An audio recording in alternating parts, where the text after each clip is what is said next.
Israel and Iran continue the missile and drone attacks against each other. Israel strikes Hezbollah in Lebanon as the war spreads. And some U.S. cities ramp up security measures against potential retaliatory threats.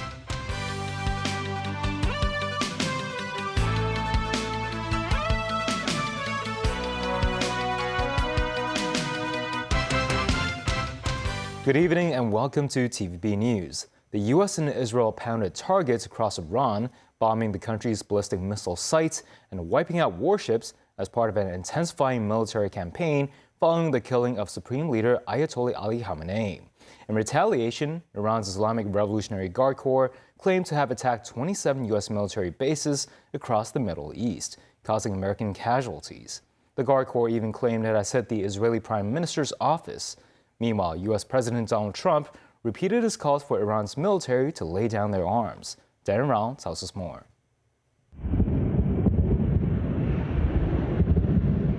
Iran's capital, Tehran, is under heavy attack, with multiple explosions and fires erupting across the city as air raid sirens blared through the streets. The assault began around 9 p.m. last night, appearing to target multiple locations simultaneously across the sprawling metropolis. The Israel Defense Forces said the Israeli Air Force has completed a round of air raids on Tehran, targeting headquarters of the Islamic Revolutionary Guard Corps. The Israeli military also said it was preparing to call up 100,000 reservists to boost readiness along its borders with Syria and Lebanon, as well as in the occupied West Bank, the Gaza Strip and southern Israel. The IDF said it had eliminated all senior leadership of Iran across multiple fronts. Israeli Prime Minister Benjamin Netanyahu said the Israeli Air Force is striking Tehran with increasing intensity and that operations will intensify further in the coming days. In retaliation, Iran's Islamic Revolutionary Guard Corps claimed to have attacked 27 U.S. military bases across the Middle East, causing American casualties. It also listed Israeli targets, including Tal Nof Air Base, the IDF headquarters, and a major defense industrial zone in Tel Aviv. In Israel, air raid sirens sounded across multiple cities. Dense explosions were reported in Tel Aviv and Jerusalem. A missile strike allegedly caused the partial collapse of a building in Tel Aviv, while 7 people were injured in the Jerusalem area. Meanwhile, U.S. President Donald Trump repeated his calls for Iran's military to lay down its arms. I once again urge the Revolutionary Guard, the Iranian military, police, to lay down your arms and receive full immunity or face certain death. It will be certain death. Won't be pretty. I call upon all Iranian patriots who yearn for freedom to seize this moment, to be brave, be bold, be heroic, and take back your country. America is with you. I made a promise to you, and I fulfilled that promise. The rest will be up to you, but we'll be there to help. Chinese citizens in Iran have been evacuated, but one citizen has died. The Ministry of Foreign Affairs said in its daily briefing. As of March 2nd, more than 3,000 Chinese citizens have been evacuated from Iran. The ministry spokesperson said Chinese embassies and consulates in neighboring countries of Iran have dispatched a working group to the port to provide assistance to Chinese citizens evacuated. Considering the current severe security situation in Iran, we solemnly remind Chinese citizens in Iran to strengthen their own prevention and evacuate safely as soon as possible. One Chinese national in Tehran was affected in the military conflict and passed away, the ministry said. MOFA has directed the embassy in Iran to provide assistance to the victim and the family. The war has spread to nearby Middle East countries. In Kuwait, several U.S. warplanes are said to have crashed while their crews survived. Meanwhile, smoke plumes were seen rising across Sharjah and Dubai as Iranian strikes hit the United Arab Emirates cities. This as scores of people were fleeing Beirut's southern suburbs early Monday after Israel launched a series of retaliatory strikes for missiles fired across the border by the Lebanese militant group Hezbollah. Tracy Furness has more. Thick black smoke seen billowing up from an industrial area in Sharjah, a city in the United Arab Emirates. A warehouse was caught alight. No casualties were immediately reported. And smoke also seen close to Dubai International Airport. This is Terminal 1. And across town, this is Port Jebel Ali. The UAE's defense minister said that 3 people have been killed so far in Iranian attacks on the country. And in Lebanon, the traffic on this highway is going just one way. Scores of people fleeing Beirut's southern suburbs early Monday after Israel launched a series of strikes targeting militant group Hezbollah.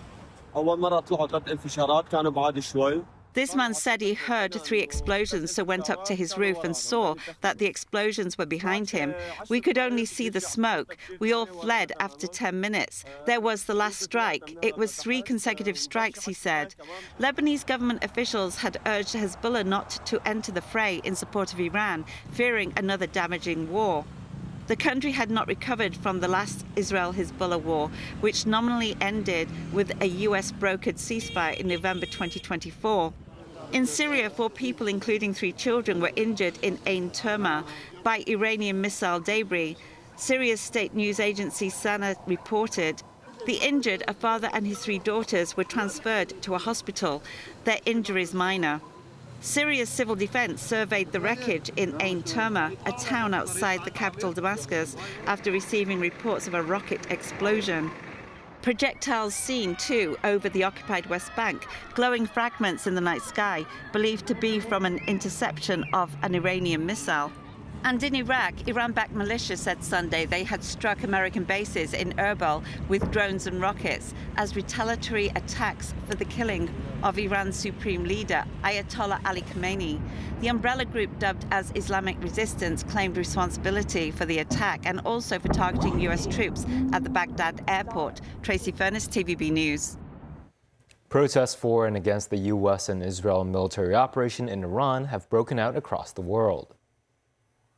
In Karachi, Pakistan, violent clashes between protesters and security forces left at least 22 people dead and more than 120 others injured as pro-Iran demonstrators attempted to storm the U.S. consulate. Elsewhere, Iraqi security forces fired tear gas at dozens of anti-U.S. protesters after they attempted to enter Baghdad's heavily fortified green zone, which hosts the U.S. embassy. People demonstrated in New York in support of U.S. strikes in Iran. A small crowd of people supporting the military strikes marched near the United Nations calling for freedom in Iran, thanking U.S. President Donald Trump. The exiled son of Iran's last Shah, overthrown during the 1979 Islamic Revolution, claims he is taking charge of the transition to a new government. Speaking to Fox News Channel's Sunday Morning Futures, Reza Pahlavi said his transition plan process will lead ultimately to a democratic outcome, so the Iranian people get to choose their future government and system. Following U.S. and Israeli attacks at Iran, the U.S. State Department has issued updated security guidelines for American citizens worldwide, particularly those in the Middle East, urging them to exercise increased caution. Officials in New York City and Texas say security will be stepped up at sensitive locations in response to the situation in Iran. Jacqueline reports from the U.S. Capitol. Tensions continue to flare in the Middle East after the United States and Israel launched attacks on Iran. At one of Washington, D.C.'s 3 major airports, International Thurgood Marshall Airport, security appears to be at a regular level. Some Americans say they would avoid traveling to the Middle East and hope the situation would not further escalate. Yeah, I don't see traveling there as a great idea right now. Honestly, I sort of think it's smoke and mirrors. I don't think it's about Iran. I think it's about other things that they want, that the U.S. government wants to take attention away from, such as the FC list. Praying for peace, yes. We don't want to see war, but it happens, unfortunately. But just pray that everybody's okay. On Capitol Hill, divergent views among lawmakers over Iran's situation. Republican Senator Lindsey Graham of South Carolina says even after the killing of Iran's supreme leader Ayatollah Ali Khamenei, the United States will not deploy ground troops to Iran. He stresses that America's mission is not to choose Iran's next leader, but to ensure Iran no longer remains the world's leading state sponsor of terrorism and to help the Iranian people rebuild their government. Multiple U.S. Congress members, meanwhile, have questioned the legitimacy of the operation. Democratic Senator Ruben Gallego of Arizona wrote on social media that such actions should not become an excuse for a broader war that punishes civilians and puts U.S. troops at risk. We spoke with police officers outside the White House. They told us security levels around the perimeters has remained the same, with no significant increase in manpower in response to recent protests or the situation in Iran. The fencing you see behind me is actually for the construction works for President Donald Trump's East Wing Ballroom and for upcoming celebratory events. In other states, Texas Governor Greg Abbott says he has directed the Department of Public Safety and the Texas National Guard to ramp up security at key sites across the state. Measures include heightened protection of energy facilities, ports, and cyber infrastructure against potential retaliatory threats.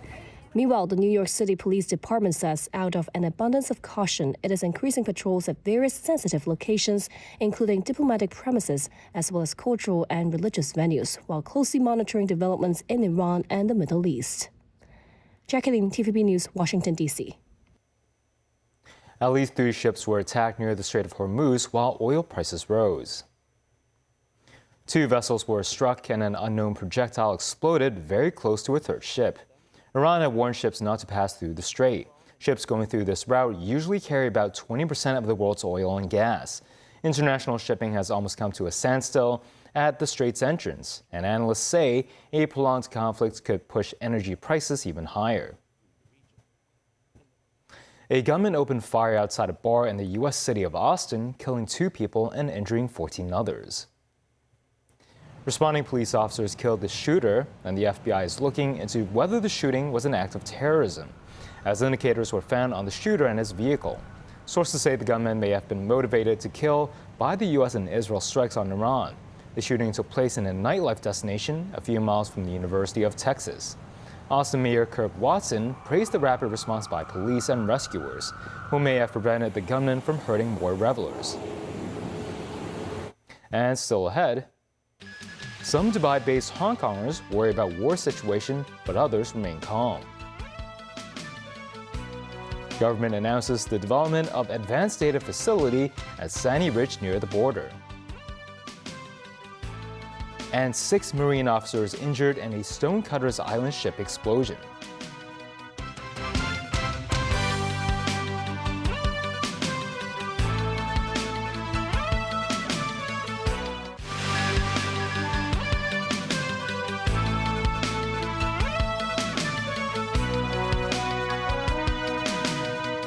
Welcome back. Amid escalating tensions in the Middle East, some Hong Kongers residing in Dubai hope the Hong Kong government can assist with their evacuation due to the conflict's worsening situation. The Travel Industry Council of Hong Kong noted the temporary closure of the Dubai International Airport will continue to affect local travelers in the Middle East, Europe, and Africa, but added that most of them are currently in safe condition. Iran and Israel may be the main belligerents of the devastating conflict, but several Arab nations in the Persian Gulf have also been subject to attacks.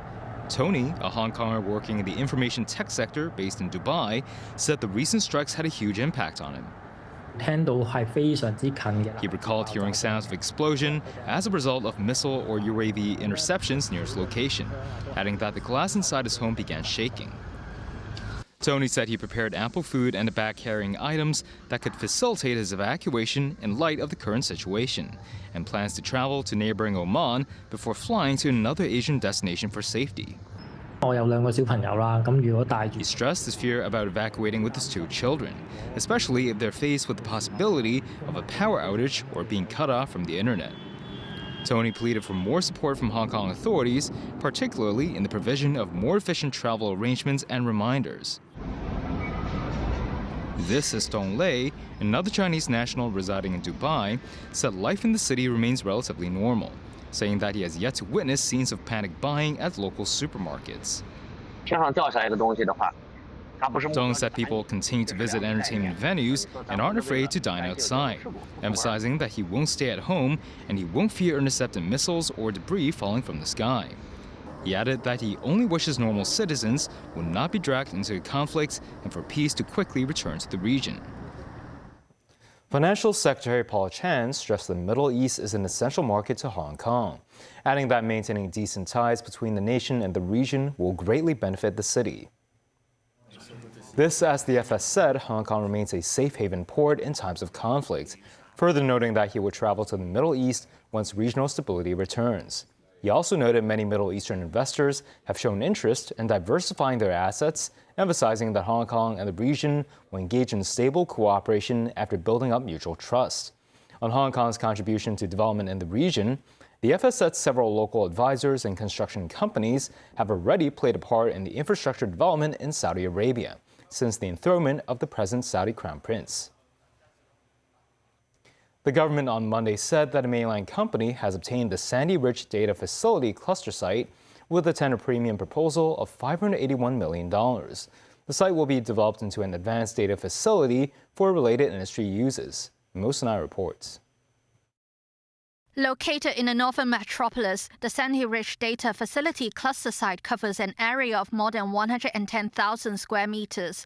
The government implemented a two-envelope approach for the site's tender assessment. A weighting of 70% was allocated to the non-premium proposal and 30% to the premium proposal. With a tender premium proposal of $581 million, Hong Kong Range Intelligent Computing Technology Development Company managed to obtain the land. Its parent company is in Hebei Province, who has operated 20 data parks on the mainland. The company must meet several criteria in developing the site. This includes commencing operations within 42 months, with an estimated cumulative investment of $23.8 billion in the first 3 years, and offering about 180 skilled positions in that same period. The facility is expected to provide 180,000 petafloating point operations per second computing power by 2032, equivalent to 36 times the current computing power in Hong Kong. Secretary for Innovation, Technology and Industry Sun Dong said the government had only received one tender bid for the site. He said while authorities had received multiple bids, the Sandy Ridge development project will be challenging and require a substantial amount of investment. Mosinai, TVB News. The 15th five-year plan proposal supports the development of Hong Kong and Macau as international hubs for top-tier talent. A lawmaker has suggested easing entry and exit restrictions for foreign visa holders in the Hotao Shenzhen Hong Kong Science and Technology Innovation Cooperation Zone to attract more talent and businesses. Sakura Ip has more. Mr. Zhou is a Hong Kong permanent resident originally from mainland. He now lives in Shenzhen and works for a mainland medical robotics company with offices in both cities. With a new office in the Hotao Cooperation Zone on the way, Mr. Zhou finds the zone's talent support policies attractive, including a tax waiver for working in mainland China. The company also employs several mainland experts, including Ms. Yan. She hopes the government will introduce more policies and support within the zone for employees' families, such as children's education. Straddling the Shenzhen River, the Hotao Zone is divided into Shenzhen Park and the Hong Kong Park. Hong Kong residents working in the Shenzhen Park pay tax at Hong Kong rates, with the difference covered by Shenzhen government subsidies of up to 5 million yuan per year. They can also live in talent apartments provided in the zone. A white list system is operated by both parks. Those on the list can cross the border using facial recognition without going through clearance. Over the past 2 years, the Shenzhen Park has attracted more than 400 companies, while the Hong Kong Park, which opened at the end of last year, already hosts 60 firms. Lawmaker Johnny Ng suggested the SAR government could work with the central government to relax visa requirements for foreign professionals. If they have a premises to enter the mainland special zones, the loop, the 3 square kilometers, need not to apply any visas of mainland China. I think it is a very convenient way for them to working in that areas. So that is implied that the enterprise located that area can easily to attract more international and global talents. Also proposed extending similar arrangements to Chinese talent working in the Hong Kong Park, which would help attract tech giants and accelerate more R&D projects. Sakura, TVB News. 6 people were injured in a ship explosion at Stonecutters Island government dockyard on Monday morning. The explosion involves a Marine Department's vessel. After the accident, several Marine Department staff were sent to Princess Margaret Hospital for treatment. Police received reports at around 10:30 a.m. saying an explosion happened at Stonecutters Island government dockyard. The Marine Department said that the accident occurred when its staff was conducting an annual check of the ship. It's understood that during the process, gas leaked from a marine battery, leading to a small explosion. The department said 5 of the 6 employees could be discharged from the hospital later today. And that's the news. Thanks for watching.